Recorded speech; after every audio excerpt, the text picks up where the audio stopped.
Bonsoir à toutes et à tous.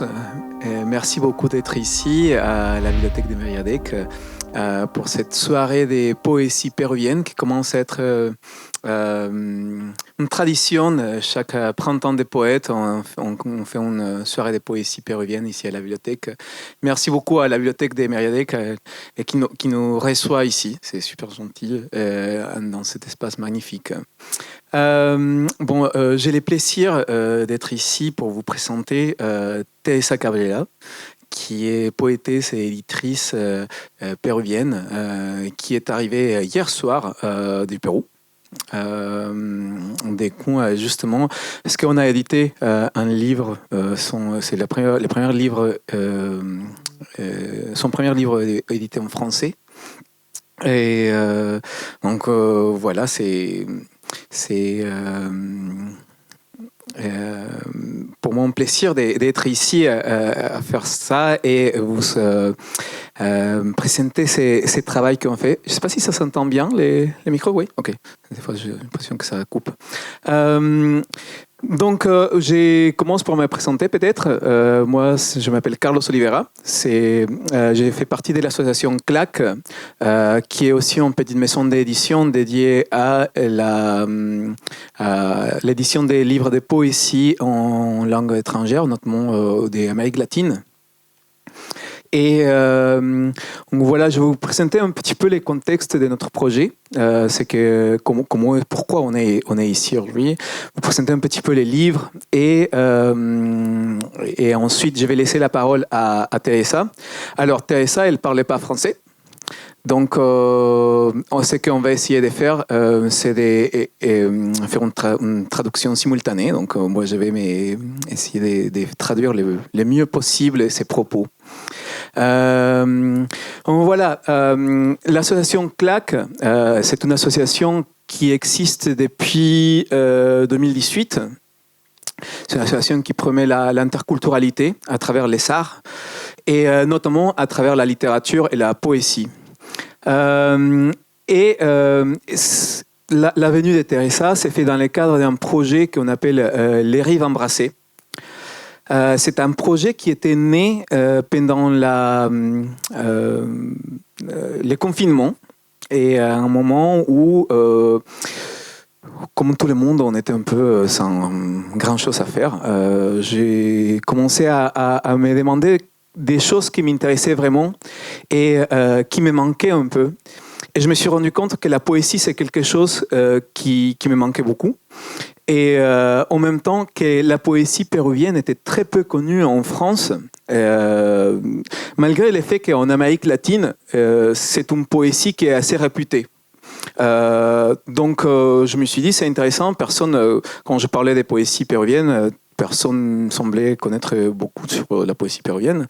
Je me suis dit, c'est intéressant de lancer un projet pour faire connaître un peu plus la poésie péruvienne, mais surtout la poésie péruvienne actuelle, la poésie péruvienne vivante. Parce que la poésie au Pérou, c'est quelque chose aussi qui est très présente, qui est vivant, avec beaucoup de poètes et beaucoup de poétesses. Donc c'est comme ça qu'a commencé ces projets. J'ai lancé un premier livre, une espèce de petit fanzine que j'avais fait en bricolant un peu, en faisant moi-même la traduction avec une amie Maïtza, on avait travaillé sur ça. Et il y avait Lise Sega qui nous avait corrigé les livres, qui est prof à la fac. Donc c'était un travail vraiment comme ça qui est né. Et au moment que j'ai voulu présenter ces livres, cette espèce de fanzine, beaucoup de personnes m'ont dit, mais à qui l'intéresse la poésie? Mais à qui l'intéresse la poésie péruvienne en plus? Donc je me suis dit, c'est vrai, ça ne doit pas avoir beaucoup de monde. Donc on avait fait la présentation de ces petits fanzines au marché des Lermes, ici à Bordeaux. Et j'ai eu la surprise qu'il y avait une cinquantaine de personnes, un peu plus, qui étaient là à découvrir ça. Donc ça a donné pied à continuer avec les projets. Je me suis dit, bon, c'est intéressant. Donc on a commencé avec ces projets, donc on a sorti un deuxième livre, un troisième, et on a commencé à inviter chaque fois des poètes, et notamment des poétesses, à venir en France, depuis le Pérou, pour présenter les livres. Donc voilà un peu quelle est la genèse de ces projets et de pourquoi on est ici aujourd'hui. Pour moi, c'est quelque chose qui me tient vraiment à cœur, ces projets, parce que je pense qu'il nous manque beaucoup de poésie dans le monde. Et je pense que l'actualité ne me permet pas de mentir. Et on a vraiment besoin des poésies et d'imaginer des choses, de créer des mondes imaginaires. Ce qui me fait penser on me donne un peu les pieds pour rentrer à ces livres qui s'appellent Les Sages. Alors, j'ai connu Teresa il y a peut-être 3 ans au Pérou, à l'Alliance française, à un moment où on avait justement été dans une lecture de poésie là-bas.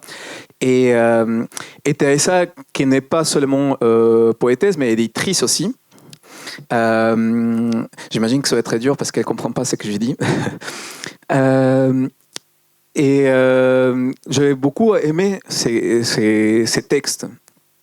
Et cette année, quand on était en train de chercher qui était la poétesse qui devait venir, ces textes, plusieurs personnes m'ont parlé de l'idée de ces textes et qu'on devrait l'inviter.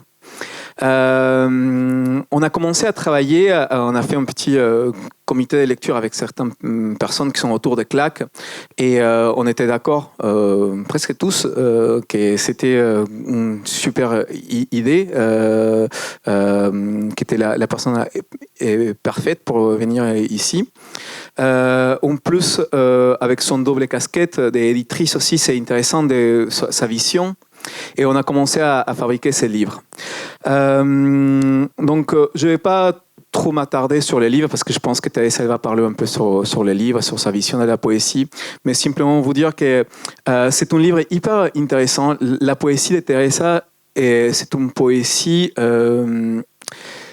qui vraiment travaille le langage. Il y a un travail de langage qui est très très intéressant. Il y a un vrai travail de langage et ça c'est quelque chose que j'ai trouvé génial.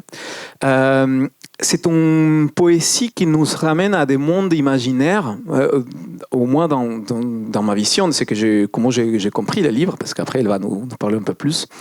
Mais en même temps, il y a une critique sociale dans le livre, sans rentrer à la critique sociale. C'est quelque chose d'abstrait et en même temps de très concret qui nous donne la poésie de Teresa. Je lui ai posé la question un peu sur comment elle conçoit la poésie et on va voir ce qu'elle nous disent là. Et c'est justement un peu pour moi cette idée de comment la matière peut se transmettre à travers la poésie. Et ce que j'ai dit, c'est un peu abstrait peut-être, mais c'est un peu la sensation qui m'a laissé les livres. Parce que les livres, ils parlent beaucoup des métaux, de l'idée de l'or, de l'idée des métaux précieux. Et justement, quand on parlait du titre, Les Sages, on parlait avec Teresa, elle me disait, oui, il y a cette idée, comment les métaux, ils ont traversé les sages. Et on a même nommé les sages à travers les métaux. L'âge d'argent, l'âge d'or, etc. Donc voilà, dans l'idée classique. Et donc ça, c'est très important. Et à savoir, il y a quelqu'un qui me disait, mais pourquoi les métaux? Bon, les métaux, c'est quelque chose de très très important au Pérou. On va dire, depuis l'époque coloniale, et quand les Espagnols sont arrivés, et ils cherchaient l'argent là-bas, l'argent et l'or du Pérou. Et jusqu'à nos jours, l'extraction des métaux, l'extraction d'or et d'argent, ça fait partie de quelque chose de très important pour la société péruvienne. Donc c'est quelque chose qui est d'une façon ce qui fait la richesse du Pérou et en même temps ce qui fait tous les problèmes de notre pays. Donc c'est quelque chose qui est, comme je dis, ça n'est être présent de façon très visible sur les livres, va survoler un peu tous les livres. Cette critique à cette idée des métaux, mais d'une façon assez imagée. Donc voilà, bon, je pense que j'ai plus ou moins présenté ça et je vais laisser à Teresa présenter un peu sa vision. Ça va être suivi d'une lecture qu'on va faire avec un bilingue, donc en espagnol et français. On va avoir le plaisir d'accueillir aussi à Patricia Huefa-Grange qui a fait la traduction du livre. Et qui va faire la lecture avec Teresa. Traduire la poésie, c'est quelque chose de très très dur et moi je suis toujours admiratif de comment le fait Patricia et c'est quelque chose que pour moi c'est incroyable, donc je suis content qu'elle soit ici pour faire la lecture avec Teresa parce qu'elle est aussi une super poétesse. Je voulais aussi vous parler parce que vous voyez là le livre, il est très très beau et je voulais remercier à Fiorella Glave qui est là aussi et qui s'est chargée, c'est elle qui a fait la photo de couverture et a fait tous les graphismes des couvertures et c'était génial parce qu'elle a fait un super boulot et essayer de trouver comment justement, de certaines façons, tout ce que je viens de dire sur les livres, le montrer dans son couverture, qu'elle soit assez abstraite, en même temps pour que ça puisse nous donner la possibilité d'imaginer ce qu'il y a dedans, et en même temps que, comme justement Teresa me disait hier, la couverture, ça m'a fait penser à la fondition des métaux, à cette feu qu'il y a. Et donc voilà, donc merci, parce que faire un livre de poésie, c'est jamais facile. Il y a beaucoup de boulot et il y a peu d'argent chaque fois. Donc voilà, il faut le faire. Il faut beaucoup de gens qui nous aident et qui travaillent avec nous pour faire les livres.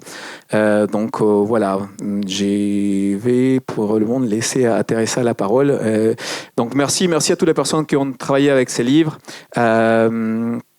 Pour au correcteur, à Lise qui est là, qui a fait un peu la relecture en espagnol, à Frédéric Dalia qui n'est pas là, mais qui a fait de la correction aussi des textes en français. Donc merci beaucoup parce que c'est un super boulot. Bon, je laisse Teresa et merci et à tout à l'heure. Et voilà. Donc,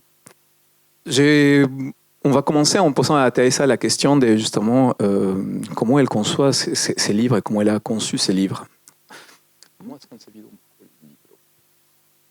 Antes de atender tu pregunta, quiero saludarles, decirles buenas noches y gracias a ustedes por estar aquí compartiendo con el equipo de CLAC y conmigo el lanzamiento de este libro. Donc elle remercie tout le monde pour être ici et voilà et avec pour lancer ces livres. Okay, gracias. Cuando uno cuenta cómo ocurrió un libro, cómo se concretó un proyecto, suele hacer una narración desde el inicio, la concepción o la imaginación acompaña la escritura, pero yo quiero ahora hablar no desde atrás, antes del libro, sino después del libro. Quand on commence à la conception d'un livre, on le commence normalement avec comment on l'a imaginé et ensuite comment ça s'est développé. Mais elle voudrait commencer à l'inverse, plutôt avec la fin. Sí. Este libro es mi tercer libro en general, mi primer libro traducido al francés. Y recién en diciembre presenté un nuevo libro en Lima llamado Las 8 horas, que está motivado por una preocupación, quizá algo cándida, por la distribución de la riqueza. Alors, ces livres, les livres qui ont été traduits, c'est son 3e livre qui a été édité au Pérou. Maintenant, il vient de sortir en 2025 un 4e livre qui s'appelle Las 8 horas, donc les 8 heures, qui a cette idée peut-être un peu candide de penser à la distribution repenser la distribution des richesses. Sí. Pienso que este libro que recién publiqué, Las 8 horas, es una especie de consecuencia de la recepción de las edades, no de la escritura de las edades, es decir, no de lo que me pasó a mí escribiendo las edades como poeta, sino un resultado de cómo este libro entró en diálogo con sus lectores y sus lectoras. Donc, son livre qui vient d'apparaître au Pérou, Las 8 horas, les 8 heures, elle le pense comme une conséquence de comment les gens ont reçu les textes de ces livres. Donc, pas nécessairement comment qu'est-ce qu'elle avait pensé à un moment de l'écrire, mais plutôt comment les textes ils sont dialogués avec les lecteurs. Donc, plus ou moins, c'est une conséquence de ces livres. Pensar en cómo se distribuye la riqueza como consecuencia de este libro fue responder preguntas que están planteadas aquí. Entonces ahora sí me ubico en la actualidad de este libro y quiero comentar qué pregunta o qué preguntas traté de atender cuando escribí las edades que se relacionan con estas visiones de la riqueza. Donc, c'était cette idée de, justement les dialogues entre les lecteurs et à travers et les textes de ces livres. C'est ça qui va donner de certaines façons l'idée pour elle de réfléchir à comment répondre à la question pourquoi elle avait écrit Les Sages, pourquoi elle avait écrit Las Edades. Algo que me interesaba en el proceso en el que fui acumulando los textos de este libro, que es un libro muy breve, tiene una docena de textos, era las relaciones que existen entre lo que está en las profundidades, lo profundo, y aquello que sale a superficie y qué consecuencias tiene para nuestras vidas las relaciones entre aquello muy profundo y la superficie. Cuando aquello muy profundo sale a la superficie. Donc, l'une des idées qui était sous-jacente au livre, c'était cette idée de comment les choses sont qui est au fond, dans la profondeur, et les choses qui sont en surface. Et comment existent ces dialogues et qu'est-ce que va nous amener l'un et l'autre. Y estas relaciones entre profundidad y superficie podían expresar cómo nos conmociona, por ejemplo, el sueño, aquello que está muy profundo en la mente, que uno no puede controlar, y las decisiones, emociones, sentimientos que tenemos en la vigilia o en la realidad vivida, compartida con los demás, a partir de aquello que soñamos. Et dans cette idée justement des profondeurs et des surfaces, c'est que peut être intéressant. Donc, il va apparaître des éléments comme par exemple les rêves. Et justement, comment les rêves et quand on est réveillé, comment ça va avoir une relation entre eux et comment on va avoir une discussion entre ces deux éléments. Voilà, c'est l'une des questions qui va sous-jacent un peu les livres. Sí. Esa pregunta o este interés podía tener respuestas a un nivel muy íntimo en relación a mi propia experiencia con el sueño, pero también esta relación entre lo que está oculto en las profundidades y lo que sale a la superficie podía ser respondido atendiendo a una dimensión mayor que encontré en la extracción de los metales, aquello que está muy profundo y sale a la superficie y tiene vastas consecuencias. Donc la réponse justement à cette relation entre la profondeur et la surface et les rêves et être éveillé, ça pourrait avoir une réponse dans sa propre expérience en tant qu'elle et comment répondre à ça. Mais en même temps, elle avait cherché une idée un peu plus globale et elle avait trouvé que dans les métaux qui sont extraits de la profondeur et ramenés à la surface et qui vont façonner de certaines façons la vie de tout le monde. Donc il y avait aussi une réponse à cette idée du rêve. Sí. Entonces, en las edades, algo que recorre esta pequeña cantidad de poemas es un brillo, que es aquello que marca el descubrimiento en las profundidades del metal y cómo este brillo, esta condición, este destello, esta luz se mueve de la profundidad a la superficie y cautiva al ser humano. Puede que ahora haya un desarrollo tecnológico que nos permita encontrar el metal sin ver el brillo. Pero me parecía de todos modos que esta condición del brillo era algo persistente en el tiempo, en la relación entre profundidad, superficie y conmoción que le ocurre a los seres humanos a partir de esta señal visual. Donc l'idée, l'une des choses qui me semblait intéressante de cette idée des métaux, c'était l'éclat. Comment cet éclat des métaux va être ensorcelant, va avoir un impact depuis les époques anciennes de comment il sort et va avoir un impact sur les personnes. Donc elle dit que justement avant, il y avait cette idée de chercher les choses qui ont cette brillance, qui ont cet éclat, pour le sortir de la terre. Et ça c'est un ensorcellement de brillant, des choses qui éclatent, qui ont un éclat. Ça va être quelque chose qui va parcourir un peu toute l'histoire.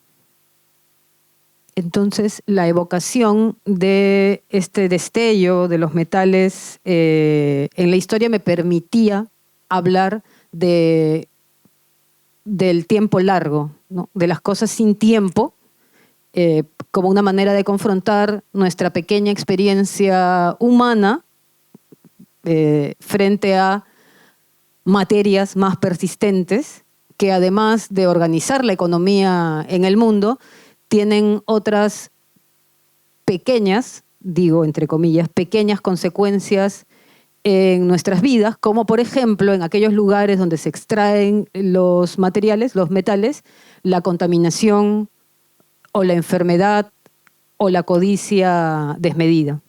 Donc l'idée justement de cet éclat des métaux et comment ils sont traversés les temps, ça va leur permettre à elles de parler aussi des choses qui sont hors le temps, comme par exemple des choses qui sont au-delà de notre vie, qui est très petite si on le compare avec l'histoire.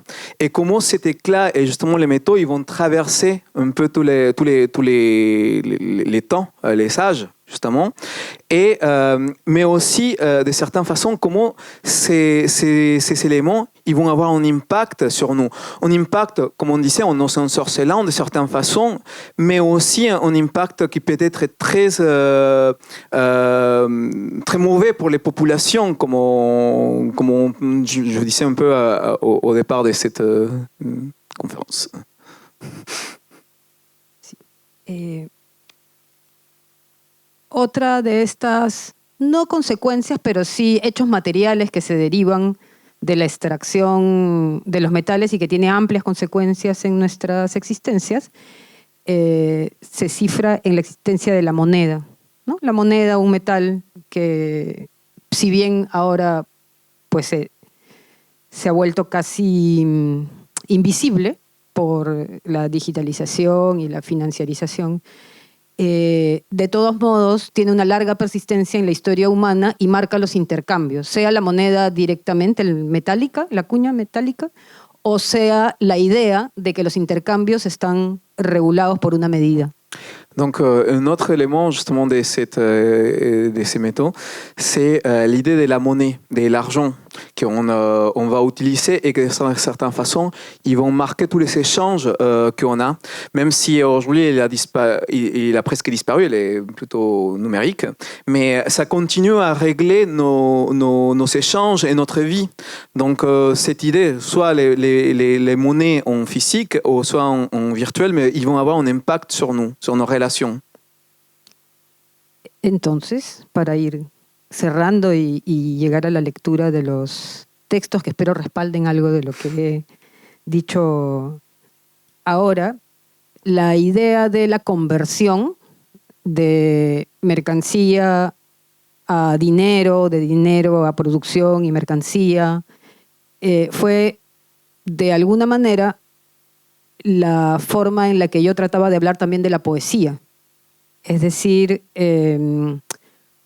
palabras que evocan otras cosas que no vemos, visiones acerca de nuestra propia experiencia, sea íntima o social, que están mediadas por el lenguaje. Y que el lenguaje podía hacer muchas operaciones de conversión, lo que sale de la forma en la que inicia el libro, que es con el verso «Todo se convierte». Alors, je vais essayer de traduire cela.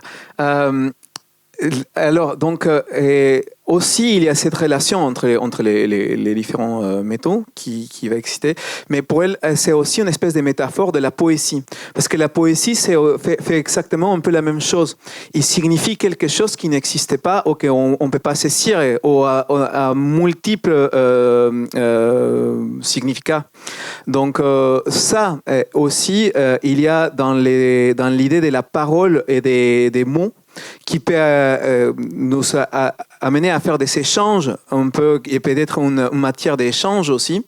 C'est aussi quelque chose qui a façonné les textes de ces poèmes. C'est quelque chose qu'elle voulait dire pour nous amener un peu vers la lecture des textes qui va suivre.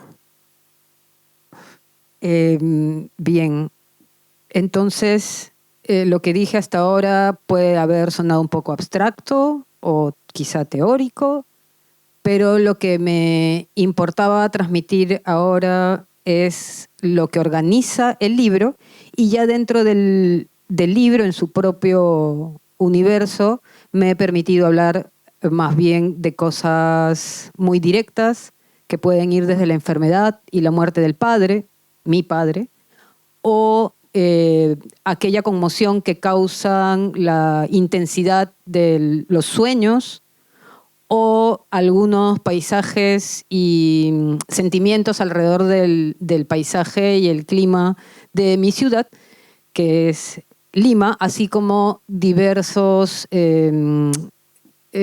impresiones de cómo la extracción de los metales contemporánea golpea a una sociedad muy antigua como la peruana, que si bien ahora es hace 200 años, es una república y sufrió una agresiva extracción de metales en la historia más allá de la colonia.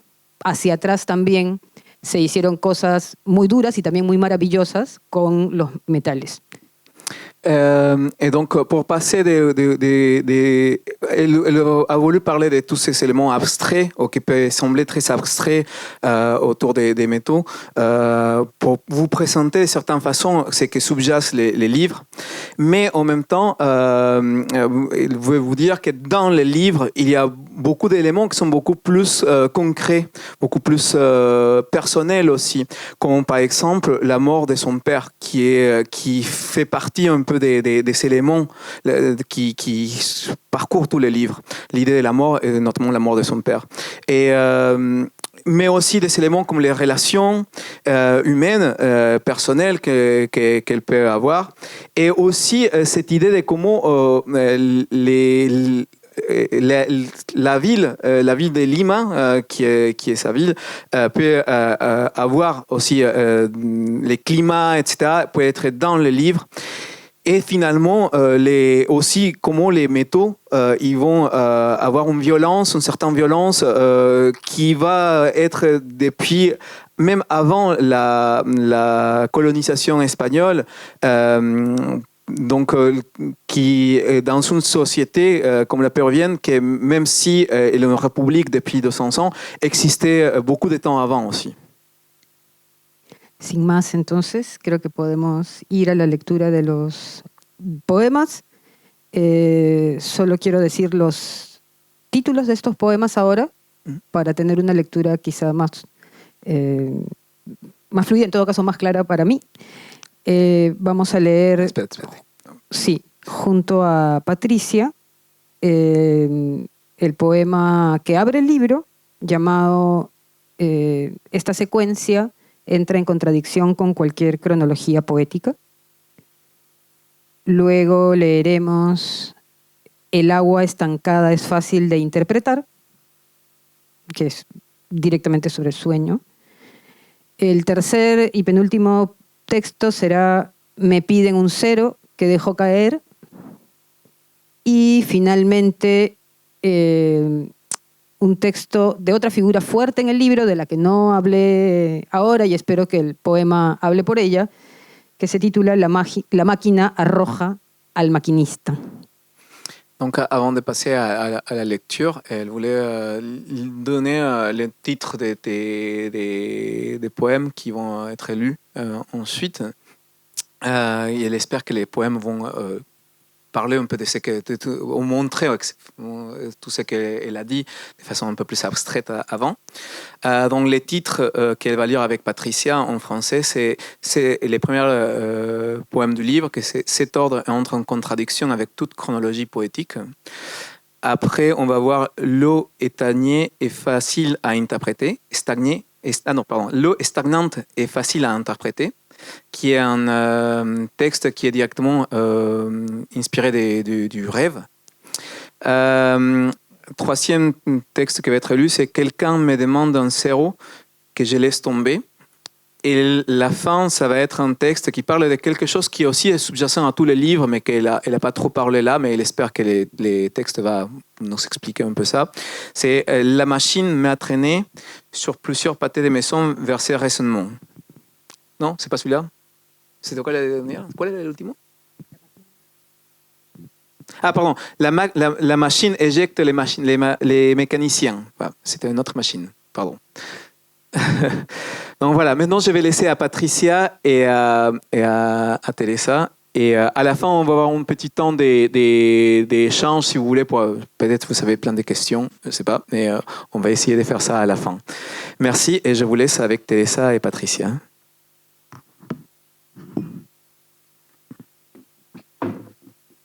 Esta secuencia entra en contradicción con cualquier cronología poética.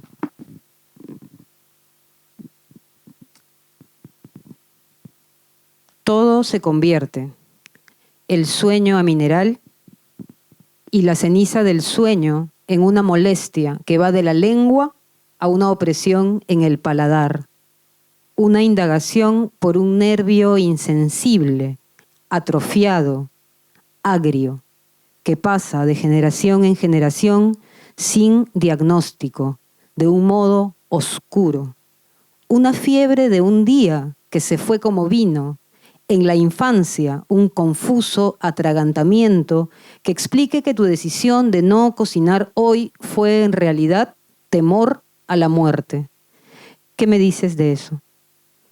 Todo se convierte, la expansión y la contracción de los órganos, la contracción y la expansión del medio circulante, de los azúcares en la sangre, del soluto, el disoluto, la solución de lo que se pretende oscuro, lo oculto en el orden químico, lo extraído en el orden geológico, lo masticado en el orden léxico. Todo considérase contenido en dinero, mercancía, dinero prima. Se convierte todo, gana valor o lo pierde si está en movimiento perpetuo. Está escrito que las masas entrarán a este tráfago sin un baño de oro, sin un baño de azúcar, sin labor, tal como fueron creadas como cosas en el mundo, desprendidas por medio de palabras de una totalidad abstracta en la que cobre, plata, oro y silicio se desplazan, y el vendedor de Biblias permuta cualquier ventaja por petróleo o aguardiente. Para la historia, será un trozo más de acero recocido, una redondez que existe perfecta solo en la geometría o en la crítica, y que la máquina remeda y remacha hasta hacerla aparecer, multiplicarse en la naturaleza de un momento a otro, sabiendo que el desgaste de ningún aparato de cálculo iguala en proporción el tiempo dedicado a estos materiales. Todo se convierte, cada acontecimiento brilla en las edades día y noche y se revela a la retina únicamente durante la siesta. Verás, ese brillo se aloja en tu cabeza, la rueda se atasca en el cieno y la pesadilla empieza no bien alguien arroja una moneda en el camino.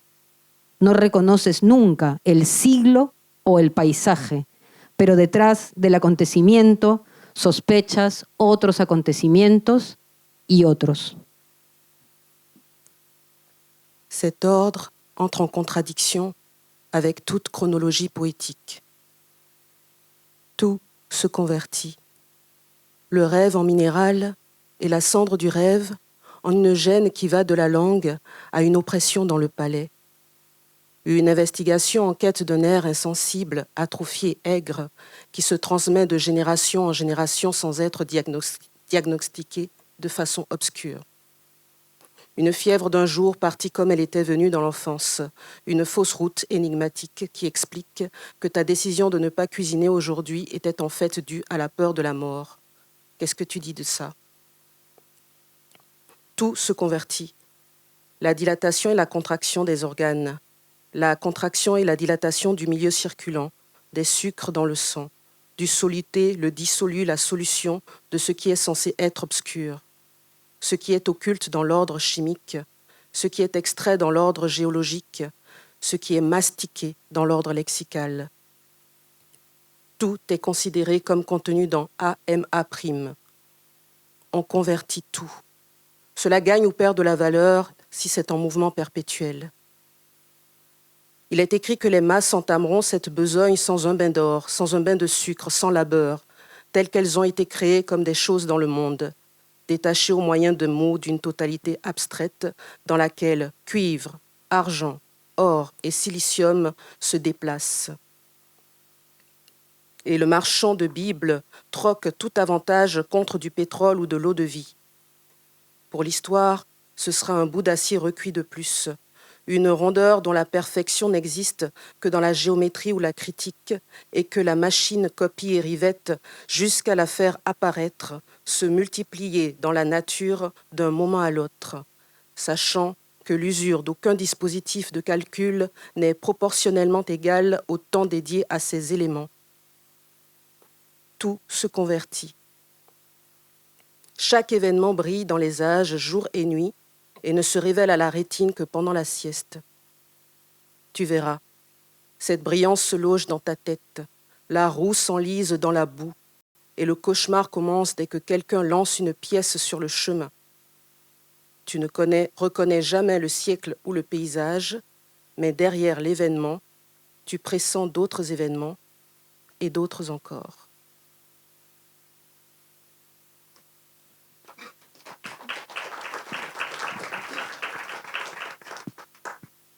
Gracias. El agua estancada es fácil de interpretar. El oro escupe una ola gigante de fuego. Con la onda expansiva, la cabeza sale despedida. A su paso, el viento azota las puertas, eriza a los animales. Los alambres se estiran hacia el cielo. El fuego es una estrella negra. Desde entonces, de la cabeza brota una luz. Hombres y mujeres cierran los ojos, tantean las líneas de transmisión y esperan. esperan que la cabeza hable, que su voz nos alcance en un rayo, en un ardor en el estómago, que nos alcance con el deseo la más engañosa palabra de amor.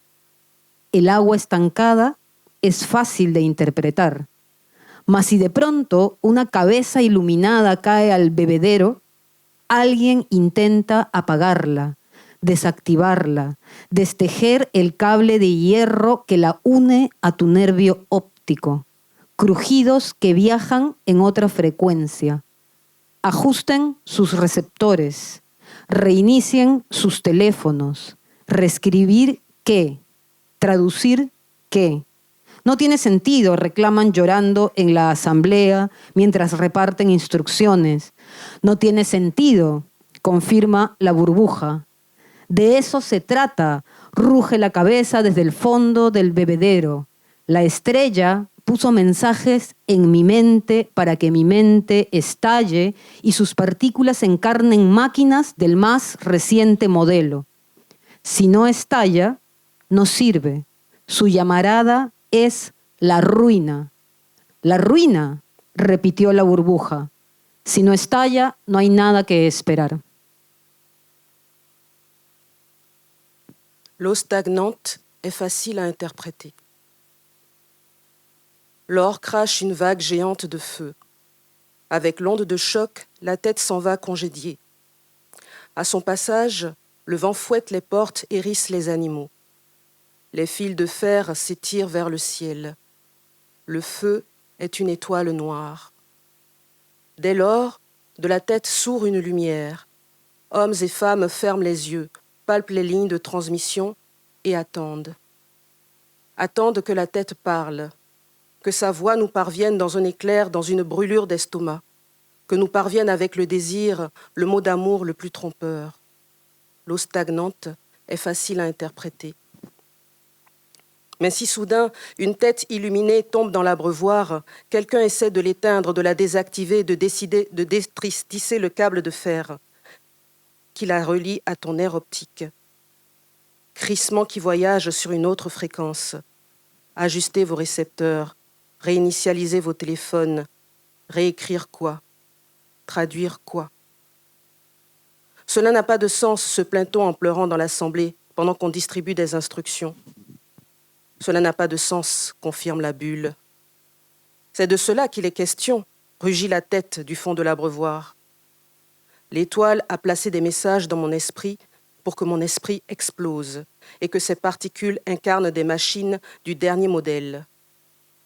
S'il n'explose pas, inutile est son flamboiement, c'est la ruine. La ruine, a répété la bulle. S'il n'explose pas, il n'y a rien à attendre.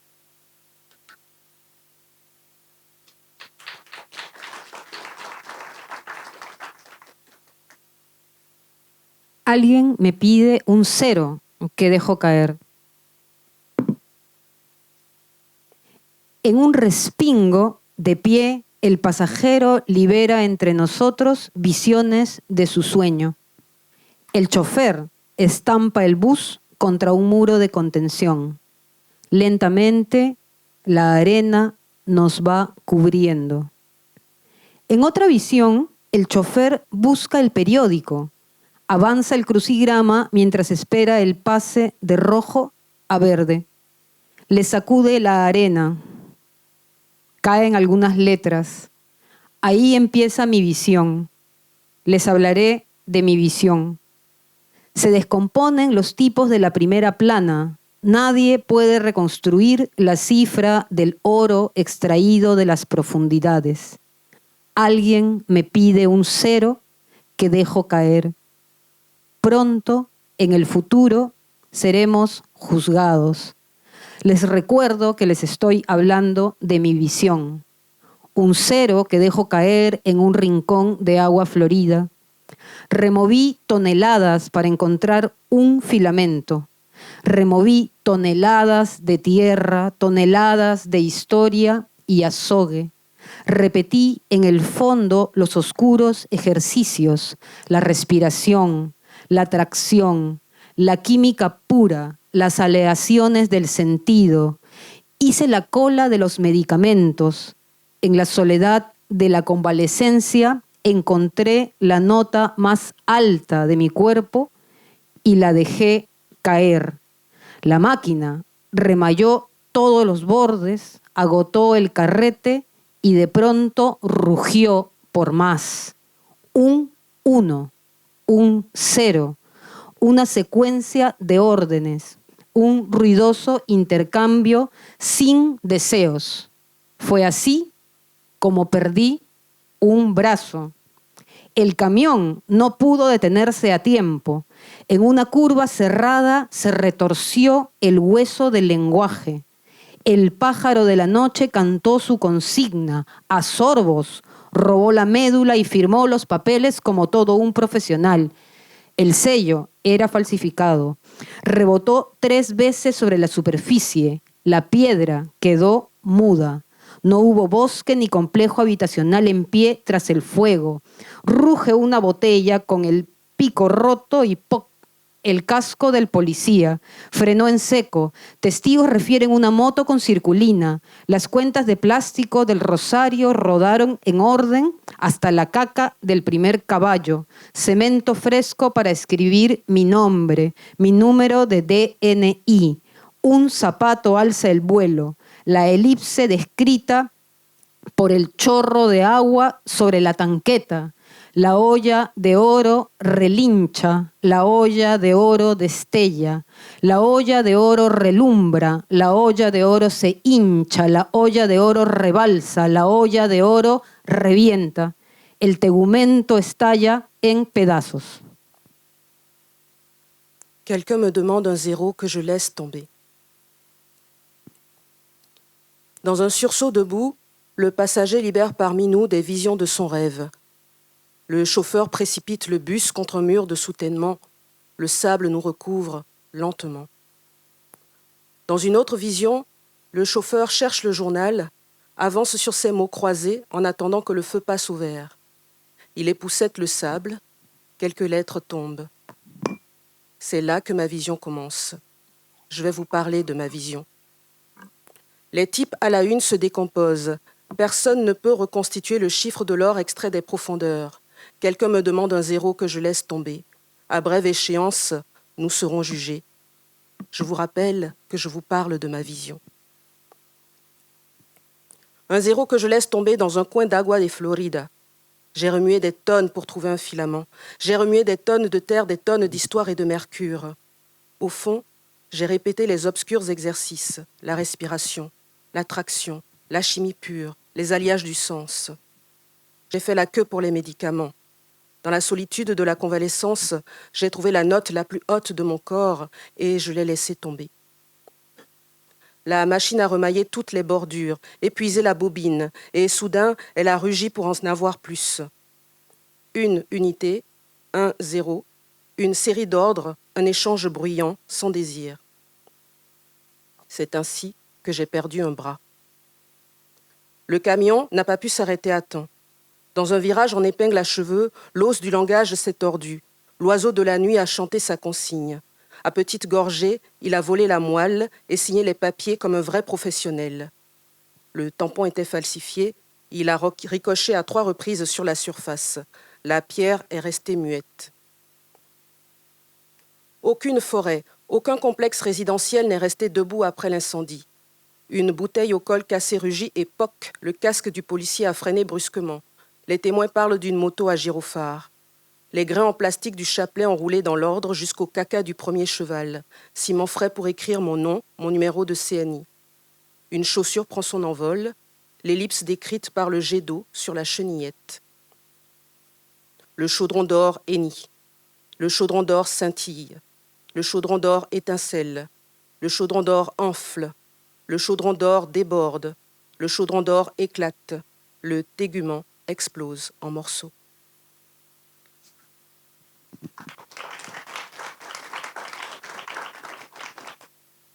La máquina arroja al maquinista. Sangre, plaquetas, un día. Sangre, plaquetas, otro día. Lo muerto es el discurso. El tumor vive.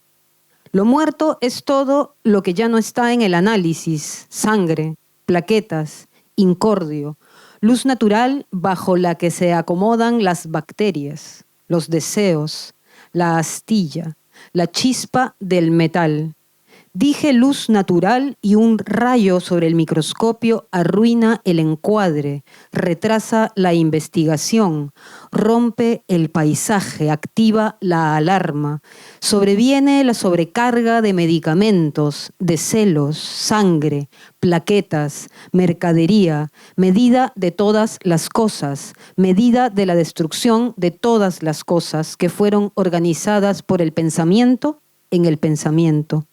Medida de la distorsión de todas las medidas en todos los órdenes del discurso, medida de la distensión de todos los músculos, medida de la distracción de todos los recursos, código de la transfusión de datos, la transfusión interbancaria, el papel térmico, el papel plaqueta, el vampiro.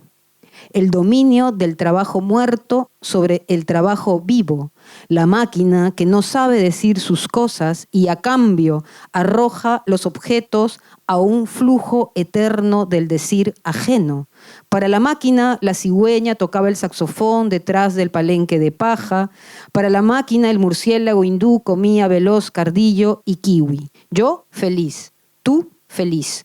Una bandada de cormoranes oscurece el cielo y oscurece el sentido. Las aves guaneras se mueven con el cardumen. Los pescadores se mueven con el cardumen. La harina de pescado ordena el mundo. Las chalupas se pierden en el horizonte de un amanecer abierto a todas las posibilidades. El estadístico sueña las dimensiones de un macizo cubo de oro, mientras la máquina arroja sus mercancías, inicia guerras, perfora tuberías, túneles, cisternas, roba peso en el mercado, adultera la gasolina y muele las pastillas entre dos cucharas, mientras arroja líneas, arroja inaudibles chillidos furiosos en todos los órdenes del discurso. El parte médico, el parte policial, el parte judicial, el parte poético, sus filamentos. La máquina arroja al maquinista, lee la suerte en el café, mastica sábila, escupe, coca y abrojos, absorbe el veneno del mosquito, lo recircula como valor, regula el Estado, regula el mercado, regula el partido, la fiebre, el intestino, destella en la noche de un recorrido al 2 de mayo, al Baldizán, produce la aguja, el hilo, el suero, el fiscal, la aguja punta Roma para coser el expediente, el camello, el ojo de la aguja y la soga. La máquina produce y destella en la calma de un amanecer abierto a todas las posibilidades. El discurso es lo muerto, la entrega de tu cuerpo al Estado, el visillo, el horno, la máquina que silencia el rugido de un fuego final. La machine éjecte le mécanicien. 100 plaquettes un jour, 100 plaquettes le jour suivant. Ce qui est mort, c'est le discours. La tumeur est vivante. Ce qui est mort, c'est tout ce qui n'est plus dans l'analyse. 100 plaquettes corvées. Lumière naturelle sous laquelle se nichent les bactéries, les désirs, l'écharde, le copeau du métal. J'ai dit lumière naturelle et un éclair sur le microscope gâche le cadrage, retarde l'investigation, brise le paysage, active l'alarme. Survient la surcharge de médicaments contre la jalousie. 100 plaquettes marchandises. Mesure de toutes les choses, mesure de la destruction de toutes les choses qui ont été organisées par la pensée dans la pensée, mesure de la distorsion de toutes les mesures dans tous les ordres du discours, mesure de la distension de tous les muscles, mesure de la distraction de toutes les ressources, code de la transfusion de données, la transfusion interbancaire, le papier thermique, le papier plaquette, le vampire, la domination du travail mort sur le travail vivant. La machine qui ne sait pas dire ces choses et à la place éjecte les objets vers un flux éternel du dire étranger. Pour la machine, portez ce vieux whisky au juge blond qui fume. Pour la machine, le vif zéphyr sur les kumquats du clown gracieux. Je jubile, tu jubiles. Une volée de cormorans obscurcit le ciel et obscurcit le sens. Les oiseaux à guano suivent le banc de poissons. Les pêcheurs suivent le banc de poissons. La farine de poisson ordonne le monde. Les chaloupes se perdent à l'horizon d'une aube ouverte à toutes les possibilités. La statistique rêve les dimensions d'un cube en or massif, tandis que la machine éjecte ses marchandises, lance des guerres, perfore tuyauterie, tunnel, citerne. Triche sur le poids au marché, frelate l'essence et broie les comprimés entre deux cuillères, tandis qu'elle éjecte des lignes, éjecte d'inaudibles grincements furieux dans tous les ordres du discours. Le rapport médical, le rapport de police, le rapport judiciaire, le rapport poétique, ses filaments, la machine éjecte le mécanicien. Lit le destin dans le café, mâche de l'aloe vera, crache caucase et épilé, absorbe le poison du moustique, le recycle en tant que valeur, réglemente l'État, réglemente le marché, réglemente le parti, la fièvre, l'intestin, scintille dans la nuit d'un tour de l'hôpital d'os des maillots au Baldissane. Produit l'aiguille, le fil, le sérum, le procureur, l'aiguille à bourron pour coudre le dossier, le chameau, le trou de l'aiguille et la corde. La machine produit et scintille dans le calme d'une aube ouverte à toutes les possibilités. Le discours, c'est ce qui est mort, la livraison de ton corps à l'État, le voilage, le four, la machine qui silencie, le rugissement d'un feu final.